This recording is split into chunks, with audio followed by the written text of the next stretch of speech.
Hello everyone, সবাই তোমরা কেমন আছো? এই ঠান্ডাটা কমে গিয়েও আবার ঠান্ডাটা ডাবল পড়ে গেল। সেই দুদিনের কমাটা সবাই ভাবছিল যে বেশ ঠান্ডাটা কমে গেল, ভালোই হলো। দুদিন কমে লাভ কি হলো, মানে একেবারে ভগবান এসি অন করে দিয়েছে। গতকালের এই মিনি ব্লগটা ছিল, বেলা 3টের সময় বেরিয়েছিলাম, ঠিক মনে হচ্ছে সকাল 7টা বাজে। বেলা 3টের সময় বেরিয়ে এটা ফিল হচ্ছে না যে বেলায় বেরিয়েছি, শুধু খেয়ে দিয়ে বেরিয়েছি বলে ফিল হচ্ছে যে হ্যাঁ বেলায় বেরিয়েছিলাম। বাট তাছাড়া পুরোটাই কুয়াশা ছিল।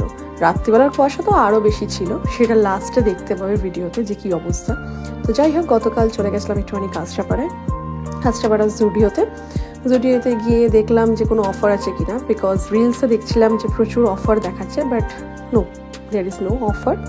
জাস্ট নর্মালি উইন্টার সেকশনের কিছু রয়েছে জিনিসপত্র, একটু প্রাইসটা কম মনে হলো, ওটাই হয়তো অফার ছিল, হয়তো সব 899 কি 799 এরকম প্রাইসের মধ্যে রয়েছে, বাট জানি না ওটা অফারের মধ্যে ছিল কিনা, আমি আন্দাজে বললাম অফার।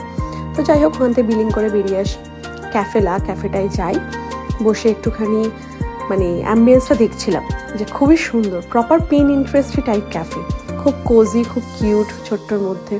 সবাই এখানে আড্ডা মারছিল, দেখে বোঝা যাচ্ছিলো সবাই আড্ডা মারতে আসে। তো আমরা কফি এক্সপ্রেসোটা খেয়ে, একটু পিৎজা খেয়ে ওখান থেকে বেরিয়ে পড়ি। জাস্ট দেখো রাস্তাটা পুরো কুয়াশায় ভর্তি, কিচ্ছু দেখা যাচ্ছিল না, এই জন্য বললাম যে লাস্টে দেখতে পাবে ভিডিওতে।